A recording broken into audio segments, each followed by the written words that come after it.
if you look at it, if I own a tech business and I want to build something on a blockchain, and then I don't know, BSV cross my mind, start digging into it, and then I find Calvin Harris. Start searching his name, what he did in the past, what his life is about. I'm like, man, I don't know if I want to put my business behind that name because I don't. I know he did good things for sure, but I mean the Bodog thing and having the U.S. FBI, everybody on him. I mean, I don't know if I want to be associated with a criminal. But Maybe he's Epstein's not, fine. but What about what? I said, but Epstein is fine. No, it's not. It's not either good. Anyway, like you said, it's going to zero. It's mathematically impossible to think Bitcoin in 5 years is gonna be where it's at right now. Because I mean, at one point you got to make a business decision if you're a huge miner, and it's probably not keeping mining Bitcoin.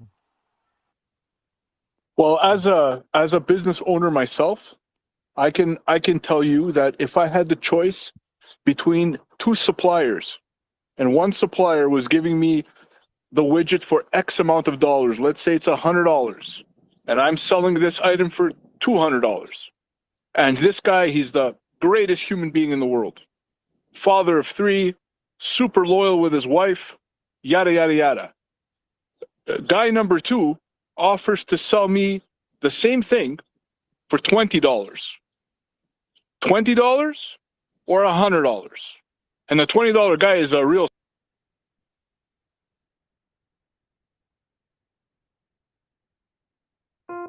All that matters is money. As a business person, all that matters is what things cost you.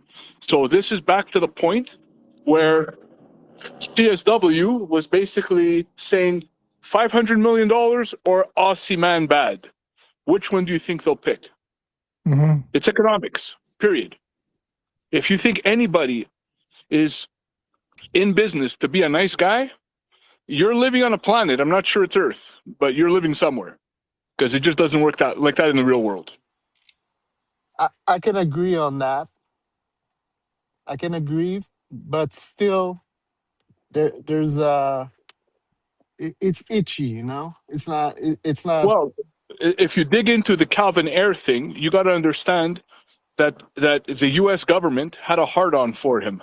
At the end of the day, they had a hard-on for him, and they just didn't want him making that money when they could have an American doing the same thing. Yeah, Agree. well, Agree. So, it's unfair though. and if this guy was, and if Calvin Ayre was such a bad guy, as there are many bad guys, generally when you see, I don't know, say somebody's, say he's an embezzler or he's a rapist or people like that, don't turn around and then start improving the lives of Antiguan citizens and renovating and building schools. And you got to understand, this guy was never a bad guy. This guy just got on the shit side of the American government, and the American government They want to make an example of are him. not good. Yes, but the American government completely does not represent the American people. No. I know many Americans, super people, and the people that I've associated a lot with that are in the Virginia, Tennessee area.